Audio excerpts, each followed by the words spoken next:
News ব্লকের পক্ষ থেকে সকলকে আন্তরিক অভিনন্দন, অনেক অনেক ভালোবাসা। শীতের মৌসুম, শীতের বেলা আছি আমরা জলায় বসে সবাই মিলে একসাথে, দেখতেই পাচ্ছ। যদি ভালো লাগে ভিডিওটা লাইক কমেন্ট শেয়ার করবে। এটা হলো আমার গ্রাম, এটা হলো আমার এলাকা। অনেক সুন্দর একটি পরিবেশে আমরা বাস করি, থাকি একে অপরের সবাই মিলে, ছোট ছোট ভাই ভাইপো কাকা সবাই মিলে একসাথে আনন্দ করছি রোদ্দুরেতে। এই হলো আমার গ্রাম এবং পিছনটাও দেখিয়ে দিচ্ছি একটুখানি, পিছনটাও দেখাচ্ছি, দেখে নাও।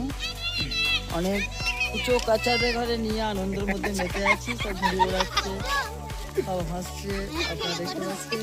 আর এইগুলো হচ্ছে আমার আরে জিগড়ি জিগড়ি, আমার কেউ উজড়ি ফাবুলি জানো, জিগড়ি একটা ছোট ফ্যান। হ্যাঁ দেখাচ্ছে, হাই গাইস, হাই এভরিওয়ান। এখানে দুটো বাচ্চা এসেছে, খুব সুন্দর কিউট। এই তোমরা হাই করে দাও বাবু, হাই করে দাও, হাই করে দাও। আরে দুজনই, এই তুমি একটু করো তো, এটাকে প্যাকো প্যাকোটা করো, করো করো, ভাল লাগছে। তুমি করো, তুমি করো আলিসা। এই তো